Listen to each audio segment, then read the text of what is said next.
Okay, we are back with part 2 of our conversation with Sam, the owner, host, entrepreneur behind The Woods, Maine, both a luxury treehouse as well as a brick and mortar store and lifestyle brand. If you haven't listened to last week's episode, it's not a prerequisite, but I do think there's a lot of good information there that will help you get to know Sam and understand the perspective that she's bringing to the podcast. But if you want to start here, that's totally up to you as well. As always, thanks for joining us. See, Rob and my background is operations and thinking about that. And so like when we talk about, building the business and stuff like that, we know how to build a business to scale. It's what I used to do. I used to teach businesses to build, grow their business. Right. And both small and large corporations. And so I think that's how I look at it all, is like, what are the ugly pieces that no one ever talks about? The insurance. That's the other thing. I would love to hear from other cabin owners, especially treehouse owners. How the hell do you guys insure your stuff? Do you go all through Airbnb? Because we do private insurance, and holy shit, it's unbelievable. I do private insurance and Airbnb, but I'm not a treehouse, so I don't know what's different about treehouses. Oh my God. Lauren and Cam, have you talked to them of Fort Treehouse? No. They're up in Canada, but they're growing.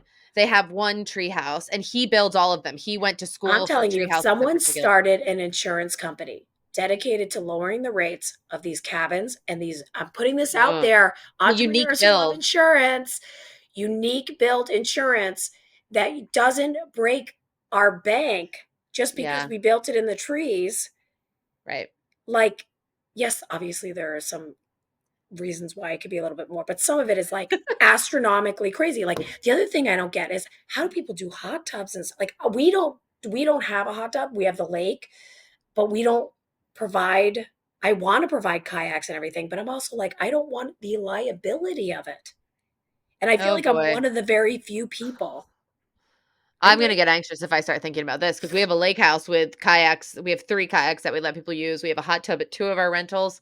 Right. But I'm saying to myself, like, but this is what I say. We've opted not to do it. And people wonder why we don't have it. And part of it is like, I'm not betting my whole life on you and you being an intelligent, responsible human.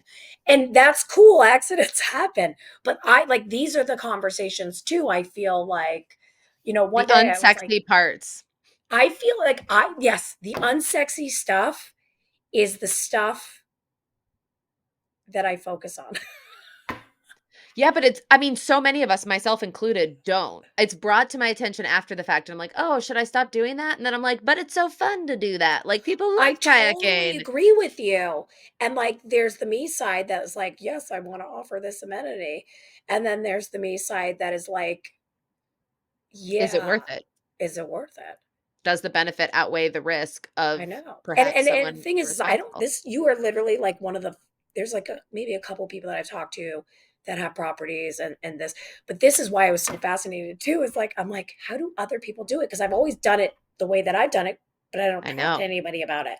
This is the first time I've ever like really talked about it. That's so funny, because that's how I felt. My first cabin I bought in 2016 maybe, and it was pre the internet, like the Instagram growth of cabins. It was pre-COVID when they really blew up. And then when the Instagram world started growing, and with Cozy Rock, I started documenting the build and built this community of other people. It was the first time in my life I had friends who I could text with questions like this. What do you do about this? How do you cover liability here? Like, I want to know, like, I would love to be like, hey, treehouse people, do you ever literally stay up at night when the weather gets to negative 15 degrees and worry about your pipes because of the air that's going underneath the treehouse? Because I sit there at night and listen to the wind. And Rob was like, can you please stop looking at the temperature? It's 2:00 in the morning. And I'm like, I just want everything to be okay. I just want it to be okay. So you should start an Instagram chat, like a group chat with like Lauren and Cam from Fort Treehouse. Who else do I know with treehouses? You two are the 2 treehouses that off the top of my head I know about.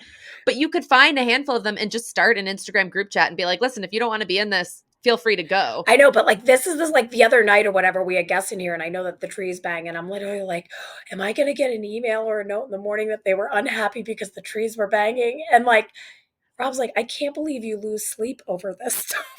I'm Like it was. Oh, well, I mean, that seems like a given. Every time the temperatures drop in Maine, I get worried about our hot tub and the little pipes on the outside that can freeze easily. I get so anxious until it warms up again. And then our camp further up north, in Dover Foxcroft, we have a generator, but we still will watch the temps on the heat pump on our phone to make sure they're keeping up. Because we're like, if they stop keeping up, then we're screwed. The I pipes can just want freeze. everybody's stay to be absolutely flawless every single time. Me And too. so I'm way better than I used to be because I give it up to the universe now a little bit more than I used to be.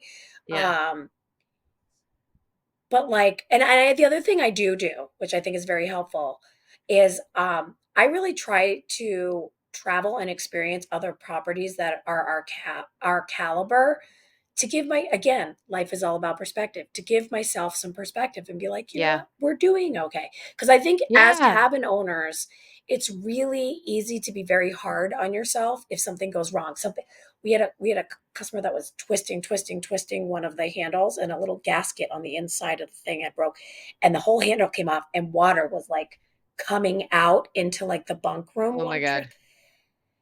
And I'm literally like, it's okay. Da, da, da, da. And I'm like, oh my God. And thank God the plumber showed up like in a minute and was like able to kind of tape it off and get a new gasket or whatever it is. But Yeah. like, we're so hard on ourselves when something goes wrong, and we forget Yes. like this is human stuff. Like Things stuff happen. goes wrong. Yeah. And especially when you have high occupancy, because I have gotten way more anxious with this cabin because we have same day flips almost every time. See, And we avoid that. We avoid that I if we know. can. I block out dates after someone books if I can. For I my did that during own COVID for the for one my in own Boone. I was doing 2 48 hours during COVID. I do it because that's part of my balance and my mental well-being. Yeah. So while No, we that have I can see why. so we say like we're 100% occupancy or whatever it is to our occupancy. Right.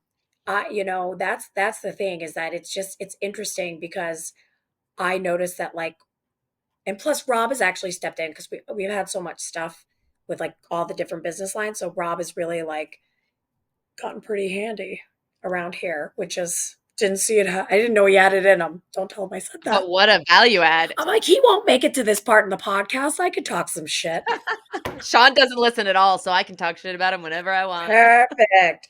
Um, no, but yeah, like I think like that's something too, that to look at, is that like with that comes along that anxiety of like you want it I to be know. perfect. The same day turnover, like something goes wrong or whatever it is. It's like, I know. I and I know. found that people are really there. A majority of people are really understanding. You might get a handful of people that give you the hard time, and Right. those are the ones we focus on. And I don't know I why we know. do It's that hard to not to. ourselves. We have one 4-star review, and I obsessed about that review for like 2 weeks, I swear. And it's just, you got to let go. First of all, it's a 4-star review, not the end of the world. What are we doing? But other Airbnb hosts understand. You get that, and you're like, I wanted it to be perfect. And it clearly wasn't perfect. But what I've learned with the same day flips is like, knock on wood, we haven't had many things go wrong, but we have a system in place where if something does and anything is not perfect for them, then it's like, get a gift card for Good Fire, have it waiting for them so they can go out to dinner and treat themselves on us. Like something that helps to make, like, enhances their experience in a Well, different way to make up for that. we used to say at HubSpot, and I say this to myself and everything, whether solve for your customer, solve for the company, solve for yourself. If you do those things, Mm. everything works. Oh, I And like and that. and at a company, the accounting department, the sales team might be their customers. So if everybody has that mindset, no matter what department you're in, it may not necessarily be the end to B2C customer. It might be your internal counterparts or whatever it is, but solve for the company, solve for the customer, solve for the company, solve for yourself. I And like so, that. yes, when stuff goes wrong, you try to make good as best as possible in making Yep. that experience better, or whatever it might be. And And so sometimes I feel like sometimes that actually makes the experience better because I used to run a startup, and our investors out in California at the accelerator I was at used to always call it opportunities to delight. So in the yes, early stages of a startup, people will be upset a lot. You're going to make mistakes. So, like, technology will break. And when that happens, what it forces you to do is make contact with a customer or a user that you might never have interfaced with. And I 100%. feel the they same they way end up with becoming guests. they end up becoming a promoter for you because That's of the right, way or a you friend handled it. sometimes That's right. And the same thing with guests. If something doesn't go right, plenty of guests check in, check out, you never hear from them. And that makes our lives easier, but you have no relationship with them. But the ones where things have gone wrong, you talk to them on the phone, you message them a lot. And then you have this opportunity to delight them with that interaction and customer service that they wouldn't have had otherwise. And I like that mindset shift. Yeah, definitely. Okay, my next one. I'm really excited about this one. Oh boy. So, listen, I'm a big Bachelor fan, and I couldn't help but notice that Ashley and Jared stayed at your treehouse. And I would just like to know how you made that happen and how someone like myself and I do have to disclose that I have some connections in the bachelor world. I went to Honduras with Ben Higgins, who was good Oh, friends with Ashley, and Leslie he and has his Dean almost famous podcast, correct? with her. That's right. And I captured I was telling their story via films. That's why I was there. And so I have some connections with these folks, but I've never asked them like or like pitched a stay. How did this happen with Ashley and Jared? Tell me everything about it. So, backing up, so actually at some point, I can't remember, I don't know, all the years blend in together. At one point, I gotten this message from a woman named Jackie Bruno. She's an Emmy award winning journalist out of Boston. Apparently, she had been following our brand for a while, and she was like, "Hey, if you ever need help telling my story, I'm starting this new company called Newsmaker Marketing." Ba ba ba ba ba. And I was like, "Sure, call me. Here's my cell." And I remember talking to her at the shop, and she and I just hit it off. And I feel like for several reasons, she and I were meant to cross paths. But she had a lot of different connections. And fast forward, she knows Jared. And so she was telling Jared and Ashley about the property. And so we invited them up. And so we had invited them up to the property. And then For a I'm sure stay or they were just visiting? This is the stay. for a come and stay. Yeah, Yeah, okay. for a stay. So they were coming up with Dawson, and I don't think that they knew quite what they were getting into up here.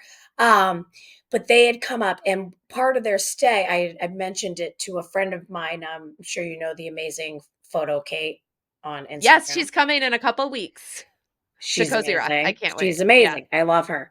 So Kate actually is a Norway-based photographer. She has a little studio right here on Main Oh, Street. I didn't know she was So based out of Norway. Norway is the Kate is the consummate professional. But fun fact, if she ever gets to this point in this podcast, I think she'd be embarrassed for me to tell you this. So I had mentioned to her at some event here in Norway that we were attending that we were having them come up, and it was kind of like on the hush hush type of thing. And I said that to her intentionally because I was like, how cool would it be if you did like a mini shoot with them? And she goes, "Oh my God, I'll do it. I'll do it." She goes, "I am such a Bachelor fan. And I have never seen this woman who has always keeps her shit together, consummate professional, just lose her mind." And so she was like, "I'll do This it." makes me like her even more. So I messaged, we messaged Jared and Ashley and was like, "Would you guys like to do a family photo shoot during your stay, with us?"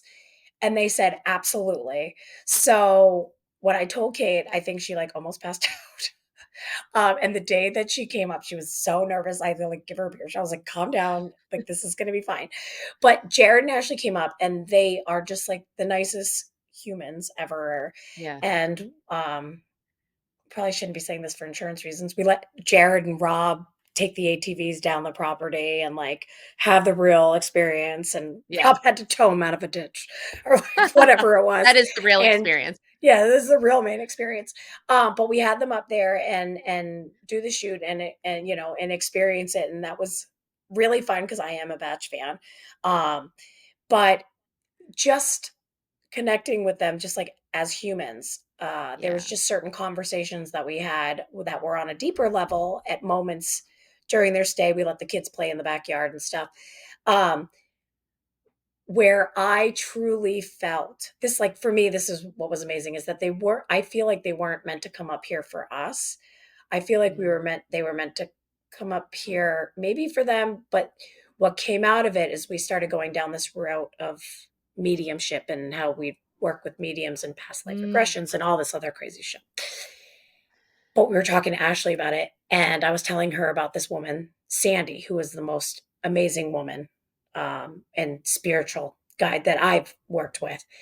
And so we connected Sandy with Ashley for Ashley's podcast because Ashley had done some podcast on mediums and whatever it was. Yeah. And they ended up, one of their employees at Audrey's, Jared owns a Yeah. It's like their cafe cafe. in Yeah. Rhode Island, Oh, Audrey's. Sam, I follow it on Instagram, obviously. So I guess one of their employees had lost his mom. And so Ashley ended up connecting him with Sandy to help him with his journey. Yeah. And I say to myself, were they meant to come to this treehouse to put Right. some pictures on Instagram or whatever it is? Or because of the ripple effect, this gentleman that I've never met in my life before was able to do some healing on some loss he experienced Yeah. because of these connections. Just so interesting because you mentioned that your space you think creates healing for folks being Yes. there, but this guy wasn't even there. No, but Like, this is the that's ripple even effect. This is what I'm yeah. saying. Like, this is the far reaching effects and stuff like that. Then fast forward, as a Bachelor fan, I don't know if I put it on my story because I was like, holy shit. Was we were on Bachelor, so the photographs that were taken by Kate were featured on Bachelor Nation this week on This their week? on their Facebook page. I didn't see that. I saw lots of them after the stay. Like, wasn't it even in People magazine or something? I It don't felt know like it where was it was. everywhere. Oh, it was on and Jared's always like in our hoodie and stuff. And it looks good on him. Yes. The Yeah, navy it looks does look good good on on him. him. He's a great Um, model for Actually, the they don't hoodie. know it's coming to them, but so we have our three pines on the front and our little loon on the back of our signature forest Ooh, green hoodie, and we just rolled it out in crew necks. We're going to do tank tops. We just did it in baby hoodies, but we're going to do baby onesies.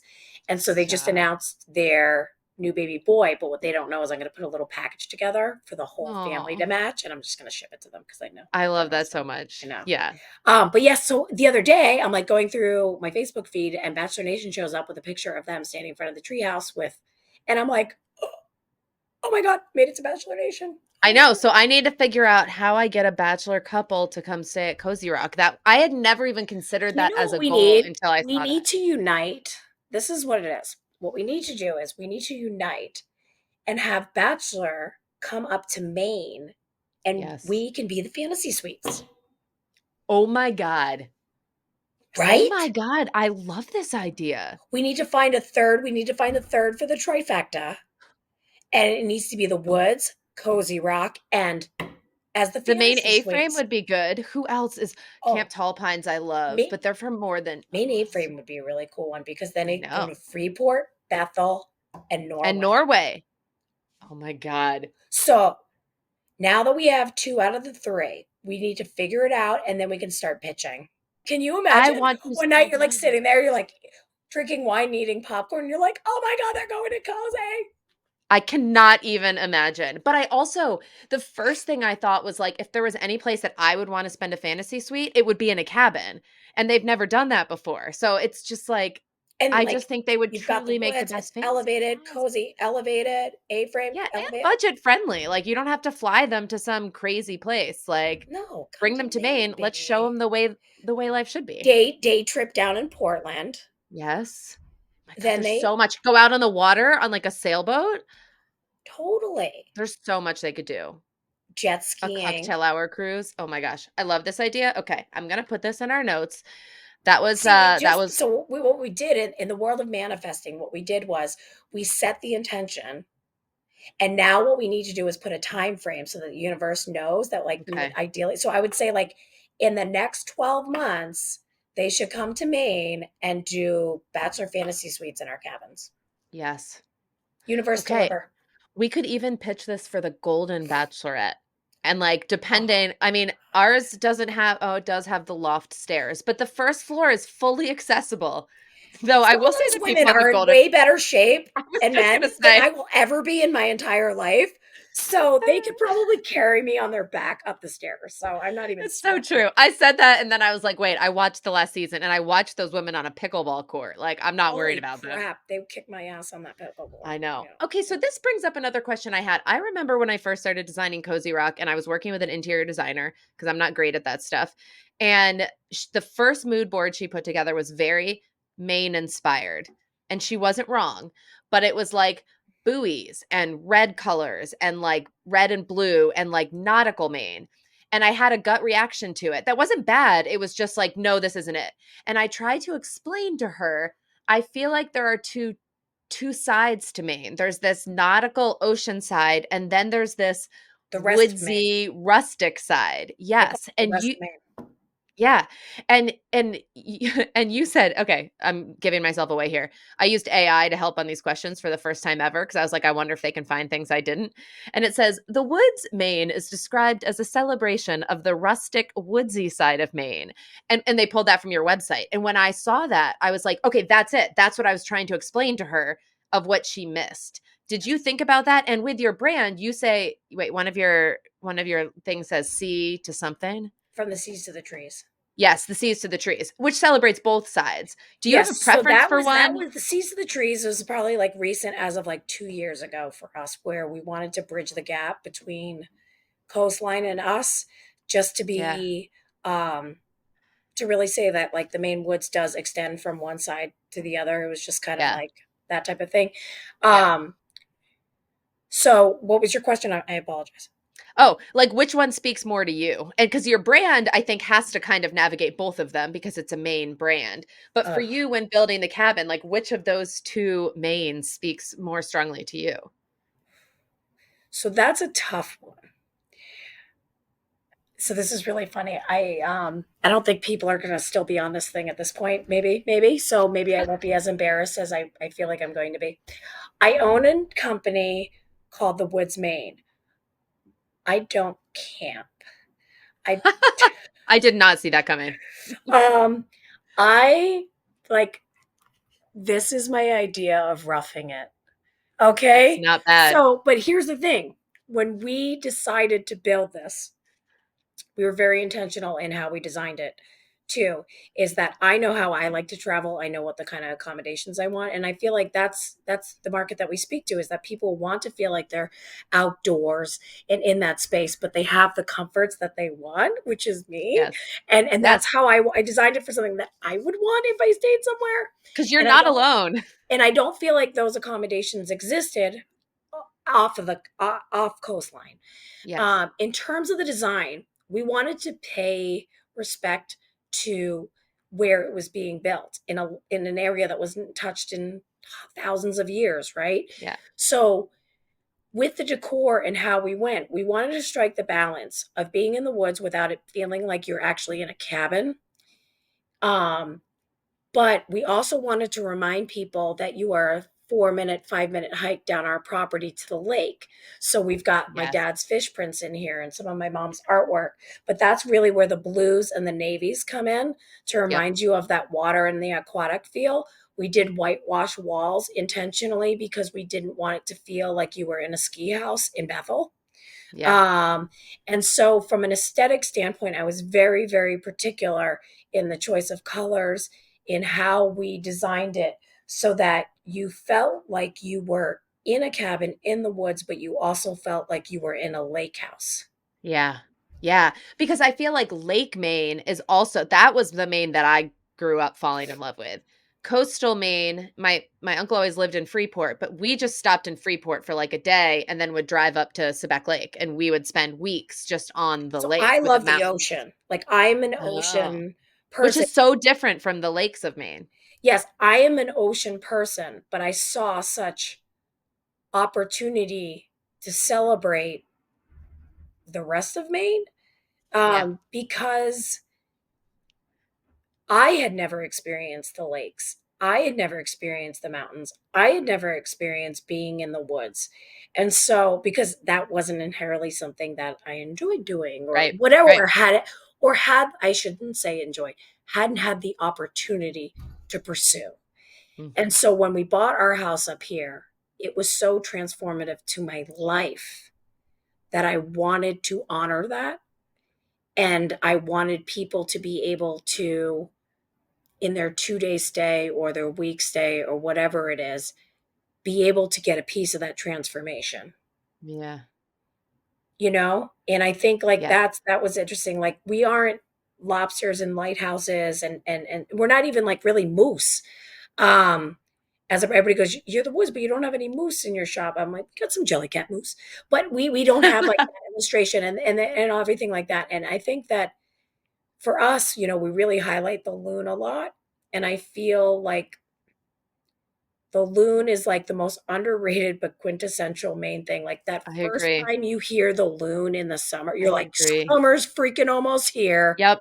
Ice is out. Here Yep. we go. You crack the window, even if it's 45 degrees, and you listen to the loons. That's the sound. That's the sound that you fall asleep to when you're staying near a lake. Like that And is so, my like, for husband and I. me, I'm like, what's the sound? It's the seagull on the ocean. Yeah. Yeah. Or as For my me daughter it's the calls it, the loon. beach pigeon. Yes, I've heard that before. I love that. My husband is from Minnesota and he will not let me have the loon. Every time I talk about the loon being my main animal, like that is Oh, the I animal that found makes me that think of out. Maine. It's funny. That's why I always say I think our loon stuff would do really well in Minnesota. I always I know. He's like, I don't, he's like, you're wrong. He said, there's like three loons here. He said, go to Minnesota. It's our state bird. And I was like, it okay, is we the don't need to state bird, fight which about I learned this. that the other day. Because I I know. was We like, can if both I'm going to love do, loons. I was like, should I do paid ads to Minnesota for Yeah. loon I stuff? mean, Actually, we do ship to quite a bit of loon stuff to Minnesota. because I feel like this is what I learned from Sean. I was nervous to introduce him to Maine like 2 months after dating because I was like, if you don't love it here, I don't know if this is going to work. And he loved it immediately. And I think it's because there's so many similarities between Minnesota and Maine in terms of weather and You would never think environment that. and I would have animals. never. Me neither until we share these experiences. And he goes, yeah, I mean, that's great in Maine, but it's also like that in Minnesota. And I'm like, oh, I'd never been to Minnesota before I met him. So I didn't know. Fascinating. I wouldn't know. Yeah. Okay, so that's interesting. I think it's interesting that you come from the nautical background. That's what you like more because you're not super outdoorsy in terms of camping, but you've built what looks I think what I loved about your place initially was that it had the woodsy feel that I was hoping for Cozy Rock, not the nautical feel that I was trying to avoid. Not that there's anything wrong with lobsters or lighthouses, No, there's but nothing wrong with it, but I feel like you need to like there is such an I mean 80% of Maine is like forest. right. And everybody only talks about the coastline. I know. Now, we do have more coastline than Yes. any other state in the country, which I think is insane, including California. Our Which is measured coastline is more than insane. that. Insane. You But would never know. our forest and everything and the mountains and the lakes are just I feel like an underrated, undercelebrated by a majority of people. Maybe not here in Agree. Maine. And I'm not saying we need to exploit that or whatever. And I think that's something super important if you're going to talk to your cabin crowd. You have to respect the community you're coming into too. Yeah.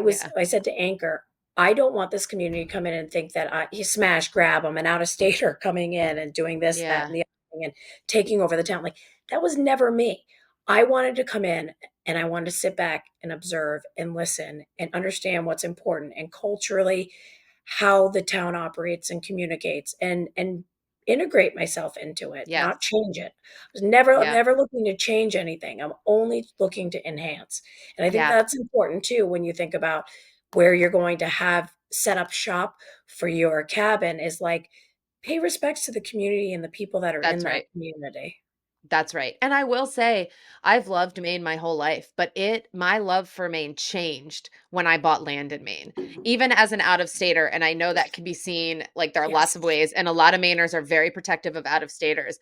But the minute I bought land in Maine, it was like, this is part of me. It had always been part of my life experiences, but the level of investment of like, I'm reading everything I can, I'm getting to know everyone that I can, like, this is part of me now. And there's something beautiful about that too, I think. What's funny is there was two things I said to Rob like years ago when we were first married. And I was like, Rob, I just know I was meant to like so I used to run fantasy football leagues and for many, many years.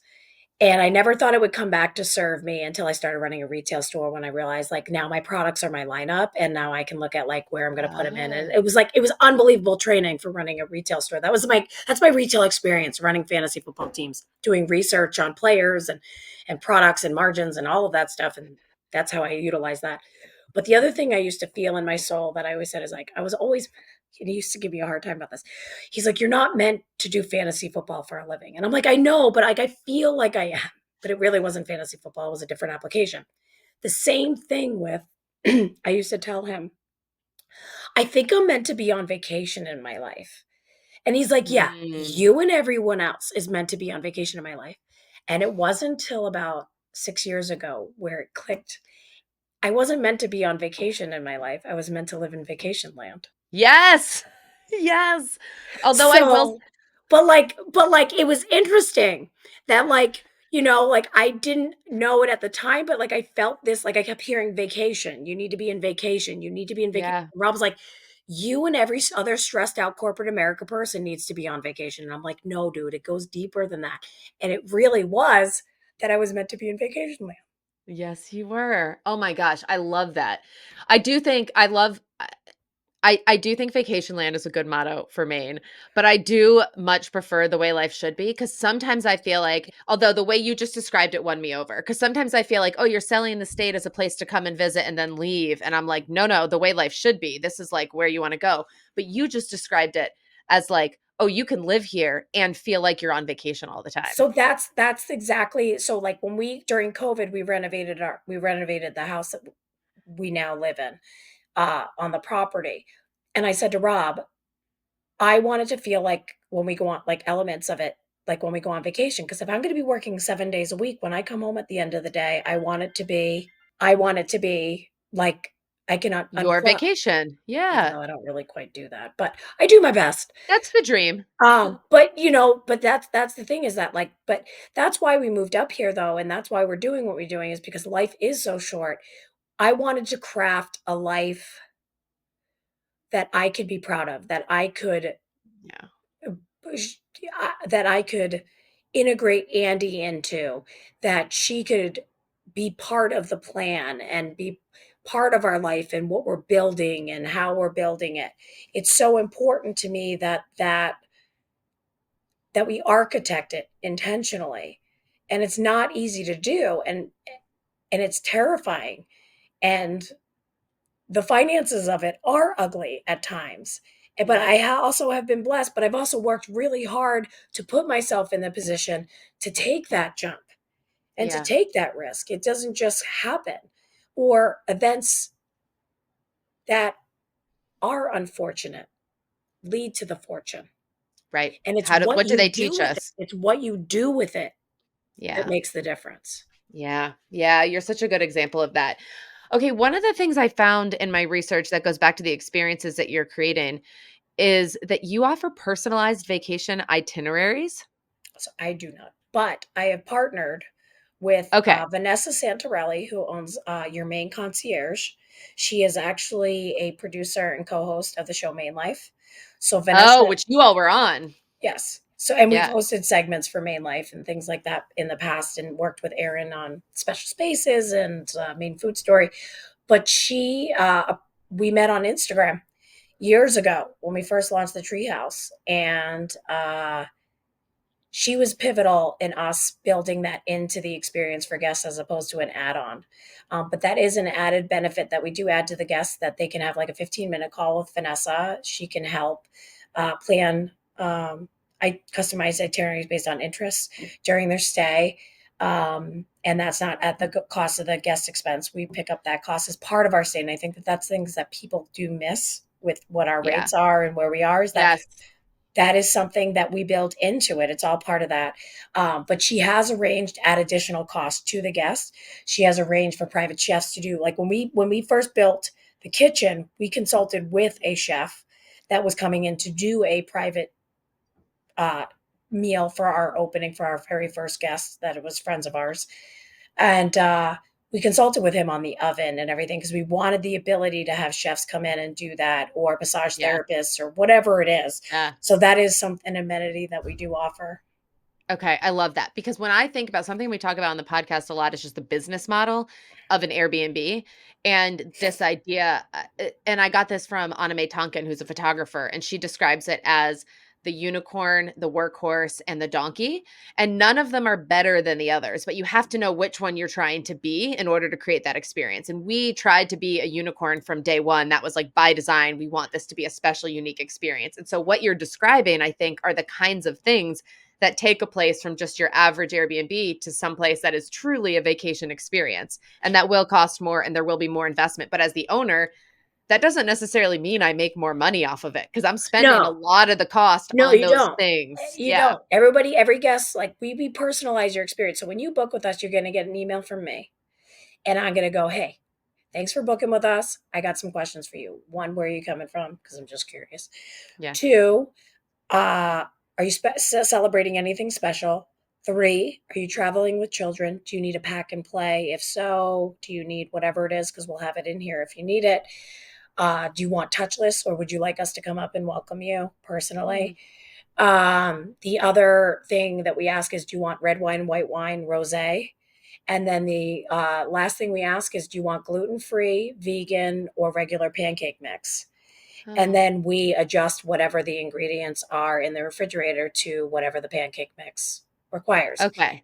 A preference sheet. And so before every guest check in, we prepare that and we have those items up here, including like the chocolate, the local chocolate from Ragged Coast. We've got Time and Tide coffee that we bring in. And so we build that out into there so that we can tailor to what guest needs are. Yep. Uh, And this, my friends, is what a unicorn looks like. And it's not that you make necessarily more money because the amount of no, time that you're spending on those emails, getting those ingredients, personalizing everything that you do we for drive them. up on the ATV and welcome guests when they Yep. arrive. That If all they, if costs that's money, what but they it makes choose. that experience a true unicorn experience versus a workhorse for Exactly. And when nothing. we were building the treehouse, I was talking to a vice president of sales when I was working at HubSpot. We were at a sales dinner, and I was telling him about this thing, and he's like, "You're out of your mind," blah blah blah blah. And he said, "Well, if you're going to do this, you can't fall in the middle. You have to commit to being the best at one end or the best at the other." That's right. And so when I'll use the rails outside as an example in the treehouse, Pete had put in these wire rails or something like that to bring the cost estimate down because putting the actual tree branches as all the rails required hand carpentry on every rail Yeah. to like cut it down, fit it in perfectly, the whole thing. Yep. And I said, and the whole cost, because every time I stepped on this property, I felt like everything went up like 10 grand every day. I was like, I'm not stepping I on the know property. that feeling. But when we did it, we were like, there's going to be a million of these that pop up. We are going to probably invest in the most insane amount of money ever that someone would invest in a single treehouse. Yeah. Uh, but we're going to do it because we're not going to fall in the middle and we're going to commit to the higher end of things. And Hmm. some people can recognize it when they come in, some people don't, whatever it is. You're getting a 2 bedroom, 2 bathroom, full chef's kitchen, screen and porch. You pay $500 to $700 a night, let's say for a room at the Ritz. You're getting a room. Yep. Now, That's right. granted, you are getting, access to the restaurants or location or whatever it is. But here you're getting a 2 bedroom, 2 bathroom. You're getting a full chef's kitchen. Like it's a home, it's a fully functional home in the trees, Right. dishwasher. Right. Right. We're 30 feet up in the air. It's fully functional. That's really, really a lot to keep up. People don't, why are your rates not lower in the winter? Well, because Rob is out there in his plowing and sanding, and we're digging where every snowstorm we have, you'll see us out here while you're sitting in the More work in the winter. and we're shoveling the front stairs for you. Yep. Like, not because we have to, but this is the experience. Yeah. Yeah. And that's what And people seem to miss. they do. And I'm glad for one that you didn't compromise on the railing because to be totally honest with you, if I'm scrolling Instagram and yours pops up, that's immediately how I know it's yours. I'm not saying I said I'm not giving up the railing. I don't care if I have to sell my first child. Sorry, Andy, I love you. But I was like, I will forever look at every photograph, and that will be the one thing that stands out to me. I don't care how gorgeous the rest of it is, but I yeah. compromise on this one thing. I'm not compromising on it. Yes, yes. I'm looking at pictures on Instagram right now, and I really do think that's it because your place is very notable. But I do think those railings were one of the first things that I ever noticed about it. And And we it have a does, really cool on our website. We have little like snippets of during the build, and one of the snippets was the railing day, and it was just amazing to capture that and them shaving yeah, them by hand. And yeah. The other thing is in your living room, the tile. that then turns Oh, into I the can wood walk you over floor. and show you. It is Please do. awesome. I showed that to my builder and I was like, "This is what I want going from the bathroom to the main room." And he goes, "Absolutely not. That's gonna be way too expensive for you." And I was like, "Okay." So part of it was that I That wanted looks great. everything. I wanted somebody to be able to photograph everything in the space, even the floors. But the idea Yeah. is we had small space, but I wanted to capture a mudroom feel with a Yeah. really cool transition. And so Yeah. that was my take on the transition. Yeah. I really like that. And I definitely tried to do that in ours, but he was like, "That's gonna cost too much money." And you know how it goes. There's compromises everywhere. And that was one that I like 100%. wasn't willing to put my foot down on. So I was like, "All right, I will give that one up in favor of some of the other ones." I think this is okay. I do have one question, only because we do ask this one a lot. But just this week, there's been a reel from another cabin owners that got a little bit heated in the comments. I didn't get heated, but I definitely offered my perspective because I feel strongly about this one. But it was a reel about damage done by a pet, and it was saying that they were rethinking their pet policy because of the damage that was done. You all have a no pet policy. Can you talk me through the thinking behind that and like what led you to that place? Because I know a lot of folks listening Yes. are on the fence and I am firm pro pets. So I want there to be like a Yes. balance to that. So even Sprocket, our dog, is she's been in here a couple times only because we lost power and had to stay in here one night. But Yeah. we have a very strict no pet policy. Part of that is the sheer investment in the treehouse is been so great that from an internal standpoint, I love that your furry pet is adorable, tiny, well behaved, housebroken. I love the pictures that you send me pleading. I love you all. I feel terrible saying this, but they can't come. Yeah. Couple reasons for that. One, we have wildlife on the property. Yeah. We are also off a very busy road when you come down our road. If someone's lovable furry friend somehow was to take off after several of the deer that my guests will see in the morning and not come home or get lost, I Yeah. would never forgive myself. And so for me, it's really about protecting your Mm, pet more than it is about protecting my property. Yes, my that's property is so a very big interesting. priority, but there are fox out here. There are porcupine. There are definitely deer, and the dogs love to chase deer.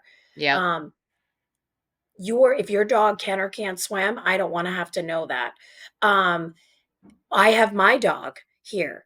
And Yeah. so there's other things. And so for me, it's really about your pet being protected. We are Yeah. have ticks out here. Like everything. Your dog goes out there, you don't check it for a tick, it ends up with Lyme or something like that, like Or it because gives you're it to scared. you. Like worse, it ends up on I you. understand you want to take that risk because you want to bring your pet with you. To me, I'm like, it ain't worth your risk. Just Yeah. leave your pet at And you home. know the land better than they do. Come and experience it because there are too many opportunities for your furry little friends to get interested in the critters that are running around here. Yeah. Yeah, It takes that's one so second. interesting. I didn't realize my first 2 properties were both pet friendly, and then my 3rd property is co-owned with my sister on the lake that I grew up going to, and she's allergic, so we've made it no pets, and I And didn't that's realize another reason. how many people try and get around it. The amount of messages we get saying, "Hey, my dog is really well behaved, my dog is hypoallergenic," etcetera. I have just been really surprised by the amount of folks who are like, "Oh, no pets, but like surely my pet is okay," right? Which I has feel like a surprised me. jerk even with our friends. Like when we have 4th of July weekend, our friends board their dog because they know we have a no pet policy basically on the Right. property because there are so many opportunities for these guys that are because a lot of them are coming from the city or whatever it is. They have no experience with the wildlife. It Right. takes They don't know. one thing when you're taking them out for a walk, even if they're on leash or something like that, you put the leash down. People don't understand the ecosystem that is the woods of Maine. No. And so I do it because it's honestly, it's you're better off for it. It's best for everyone. This little one, I'm pointing on the wrong side, just the other day took off after deer. We have a fenced in yard, but we were coming back from a walk and I dropped her leash. And my husband was right there and she took off after 6 deer. And I had to like run after her through the woods the other side of the neighborhood. And I was like, what was I doing? And it Yeah. did make me think about Cozy Rock and how many guests, what happens when people's guests see the deer there? We're a little bit more in town, so I'm Oh, not as worried about big you'll predators, literally but be drinking coffee on the screening porch and deer will be sleeping underneath you. I love that. When that's So part of the experience. So you also don't want the deer to not come back to the I'm cabin. like, this is their territory. Yeah. Like, I even get mad when Sprocket goes after the deer, but like, I think at this point she thinks that they're friends. Um, The deer are like, no, ma'am, we're yeah, not. exactly. But like, that's the thing is like, I want them to feel like they can come and go. Like, this is your territory, guys. You want to Yeah. sit underneath here in the snow or whatever it is. This is you. Like the This is yours. It fox, was yours you first. want to have your den down thing and show your face now and then. That's fine. I'm not going to have, like that's the thing is that like I want people to experience that Me too. too. Yeah. Yeah. Okay. Last question that I ask everyone, and I'm not quite sure. I have asked a treehouse this before, but what do you think makes a cabin a cabin? And are tree houses by default all cabins, or is that a separate category? What does the overlap look like there? It's interesting when people refer to my treehouse as a cabin. My first instinct is this is not a cabin. Mm, I think it depends on. I think it's a really tough question because I don't think that there is any right, wrong, or right. categorization for a cabin. I think a cabin is what you make of it. Yeah. I don't see our treehouse as a cabin. I could see why you would refer to it, but somebody would refer to it as a cabin. But this is like a home in the trees. Yeah. Um, but I think of a cabin, the word that comes to mind is higgy. Yeah. So I And you think don't like think that the treehouse has that feel to it? it does, but I wouldn't that wouldn't be my first classification. Okay. I guess is like I would refer to it as like a treehouse. Yeah. A cabin I feel like is on the ground and has that Yeah. higgy vibe. A treehouse can Yeah. be higgy, but in the trees. Yeah. I do think that there is a distinction between a cabin and a treehouse. Cabin is in to me is grounded. Treehouse is just structurally. That's how I Elevated? think It's elevated, if you elevated, will. comfort elevated, if you will. Comfort elevated. I That love just that. Yeah, there's no right or wrong answer. I just like hearing the different perspectives but because it is like so everyone has different thoughts on it. yeah, I think I don't know. It really it's amazing. It's kind of like when people refer to their lake house as camp or like something or like when they're going to camp and they used to refer to our house as camp and I'm like, "No, that's actually a house. It's not we're not going to camp. We're like going to our residential house. Yes, It just happens to be on a lake." So I think it's a matter of who you're talking to, how it's interpreted.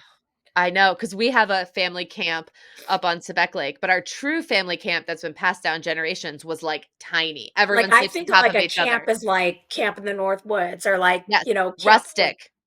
If not a if you second if home you're yes, necessarily. if you're not waiting in line for the bathroom to brush your teeth at night or, like, to take a shit in the morning, then, like, I don't think it's a camp. But Yeah. we still call ours that for nostalgic reasons because we, like, Yes, want it to exactly. be, but we have 2 Exactly. bathrooms. 100%. So I think the same thing about cabins. Yes, yes. Sam, this was so fun. This This was is like all awesome. of my dreams came true when you meet someone that you've been, like, watching and admiring for a while, and then they're even more awesome than you thought they would be. I also think I feel like there's other areas in which we could potentially collaborate on, including The Bachelor Fantasy Suites, obviously. fantasy suites. Okay, we're gonna make that happen within the next 12 months. Listen, Stay between the 2 tuned. of us, nobody can stop us. This is definitely gonna happen. I feel certain of it. Two forces to be reckoned with. That's We right. just met. Watch out what we do in the next I 12 know. months, friends. I can't wait. Stay tuned. Thanks so much for joining us. And if you liked what you heard, feel free to leave us a 5-star rating on Spotify or share some of your favorite parts over on Apple Podcast in a review. Or if you happen to be friends with a Bachelor producer, please feel free to put in a good word for us. If you have feedback or suggestions for the future, you can find me on Instagram at Cozy Rock Cabin. Looking forward to next week.